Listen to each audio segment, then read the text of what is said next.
हुकूमत ने एक बड़ा फैसला किया है जिसका बराह रास्त ताल्लुक बिजली के घरेलू सारिफीन से है। वजारत पावर डिवीजन ने लेस्को, फेस्को, मेपको समेत तमाम पावर कंपनीज को सख्त हिदायत जारी की हैं। अब एक घर में एक से ज्यादा सिंगल फेज मीटर नस्ब नहीं किए जाएंगे।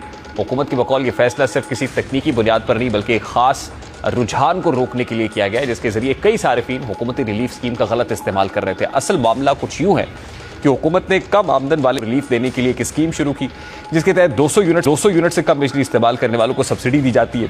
लेकिन हुकूमत की बकौल कई सारिफीन ने इस स्कीम का फायदा उठाने के लिए अपने घरों में 3-3, 4-4 मीटर्स लगवा लिए। हर मीटर पर 200 से कम यूनिट इस्तेमाल किए गए ताकि वो सब्सिडी के अहल बन सके, जबकि मजमूई तौर पर वो 700 से 800 यूनिट तक बिजली इस्तेमाल कर रहे थे। यूं हुकूमत को शदीद माली नुकसान हो रहा था। दरअसल मुस्तहकीन इस सब्सिडी से महरूम हो रहे थे।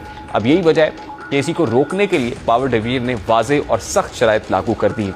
अब अगर कोई शहरी अपने घर में दूसरा सिंगल फेज मीटर लगवाना चाहता है तो उसे ये साबित करना होगा कि वो अलग पोर्शन में रह रहा है। इसके लिए अलग दाखिली और खारजी रास्ता, अलग किचन और दोनों पोर्शंस के लिए अलग इलेक्ट्रिक सर्किट लाजमी होगा। साथ ही लाहौर डेवलपमेंट अथॉरिटी से नक्शे की तस्दीक भी ज़रूरी होगी। इसके अलावा वहाँ रहने वाले ख़ानदान 50 रुपये के स्टाम्प पेपर पर हलफनामा देगा कि वो वाकई अलग अलग है। पावर डिवीजन ने यह भी वाजे किया है कि जिन घरों में पहले ही एक से ज़ायद मीटर नस्ब है उनके खिलाफ क्रैकडाउन की तैयारी की जा रही है। लेस्को ज़राए के मुताबिक ऐसे तमाम घरों का रिकॉर्ड चेक किया जाएगा और खिलाफ वर्जी की सूरत में इजाफी मीटर्स काट दिए जाएंगे। इसी मामले में अचानक छापे भी मुतवक्के हैं। अलबत्ता ये नई पॉलिसी 5 किलोवाट से कम के कनेक्शन रखने वालों पर लागू नहीं होगी। ऐसे सारिफीन को 3 फेज मीटर्स की बुनियाद पर कनेक्शन दिए जाएंगे।